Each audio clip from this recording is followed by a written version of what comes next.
নমস্কার বন্ধুরা, আশা করি আপনারা সকলেই ভালো আছেন এবং সুস্থ আছেন। রাধাকৃষ্ণ চ্যানেলে আপনাদের সকলকে স্বাগত জানাই। একজন ভক্ত প্রেমানন্দ মহারাজজিকে প্রশ্ন করছেন, মহারাজজি, মাতা পিতা কি সত্যি আমাদের ভালোবাসেন? তখন প্রেমানন্দ মহারাজজি উত্তরে বলছেন, সত্যিই ভালোবাসে, নিজের প্রাণকে পর্যন্ত উৎসর্গ করে। যার প্রতি ভালোবাসা তাকে সুখ দেওয়া, এমন না যে অন্যের থেকে কিছু আশা রাখা। সুখ দেওয়াকে ভালোবাসা বলে। তখন সেই ভক্ত প্রেমানন্দ মহারাজজিকে আবার প্রশ্ন করছে, মহারাজজি, আমরা যা করি তা কি ভালোবাসা বলা চলে? প্রেমানন্দ মহারাজজি উত্তরে বলছেন, না, যা কিছু আমরা আপনার কাছ থেকে পেতে চাই, বরং তাকে ভালোবাসা নয়, তাকে স্বার্থ বলে। আমার চোখে এখানে স্বার্থ ছাড়া কিছুই দেখা যায় না। একজন ভক্ত আবার প্রশ্ন করছে, তাহলে ভালোবাসা কোথায়? তখন প্রেমানন্দ মহারাজজি বলছেন, ভালোবাসা হলো আমি তোমাকে ছাড়া বাঁচতে পারবো না। কিন্তু বাস্তবে কি সত্যি কাউকে ছাড়া বাঁচা যায় না?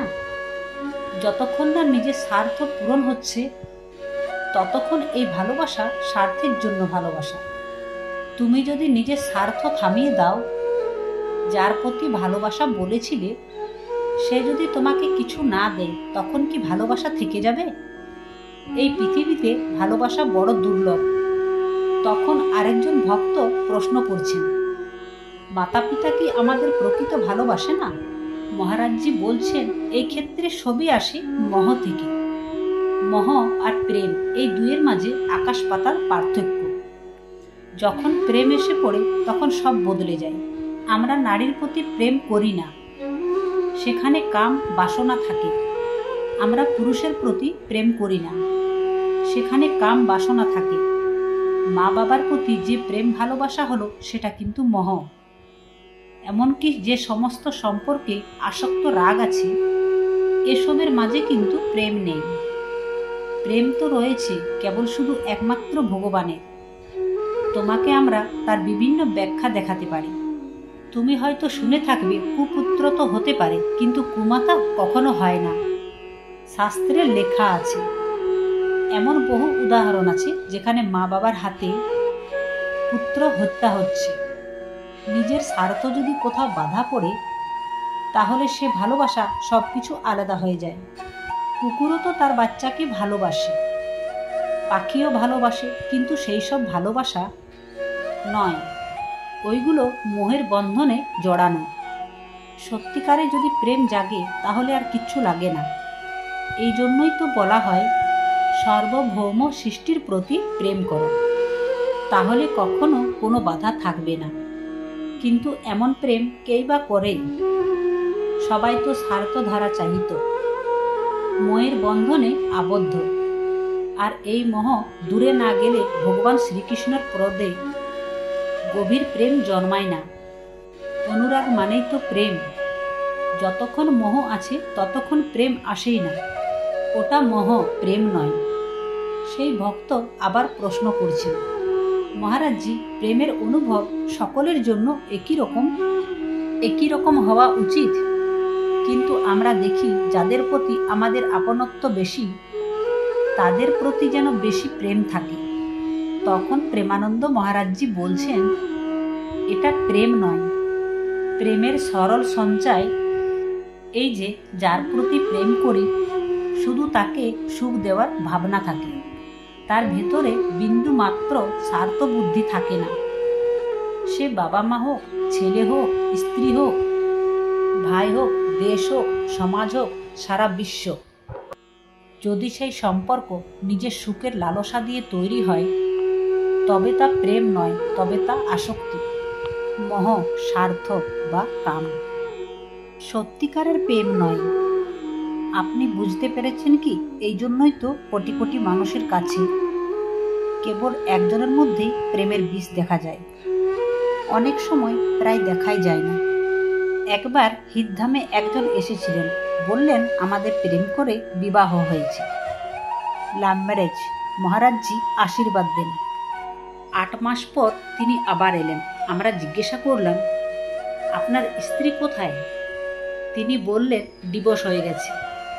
বাহ, এই তোমার প্রেম?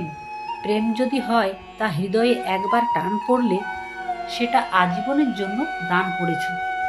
তারপর সে যাই করুক, তোমার হৃদয় তার জন্য থাকবে।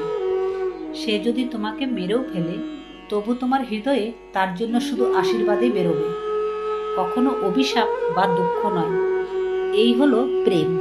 তুমি জানো প্রেম মানে কি? যদি তোমায় কেউ মেরে ফেলে, তবুও তোমার হৃদয়ের গভীর থেকে তার জন্য শুধু আশীর্বাদ উচ্চারিত হবে। এটাই হলো প্রেম। তোমার মধ্যে কি এমন প্রেম আছে? সেই ভক্ত আবার প্রশ্ন করছেন, মহারাজজি, এইরকম প্রেম তো কেবল ঈশ্বরের প্রতি হতে পারে। তখন প্রেমানন্দ মহারাজজি বলছেন, ঠিক বলেছ। কেউ যদি ভগবানের প্রতি এমন প্রেম করে, তবে সে যখন জগতে কোনো ব্যক্তির প্রতি প্রেম করবে, তা হবে অতুলনীয়। যেমন তুলসীদাসজি, যিনি তার স্ত্রীর প্রতি এমন প্রেম করেছিল যে স্ত্রী বাপের বাড়ি যাওয়ার সময় বলেছিলেন, আমি তোমায় ছাড়া থাকতে পারবো না, তুমি কিভাবে বাপের বাড়ি চলে যাচ্ছ? প্রেম এই একটি শব্দ দিয়ে হৃদয়ে কিছু একটা কেঁপে ওঠে। আপনার হয় কি জানি না, কিন্তু আমাদের হয়।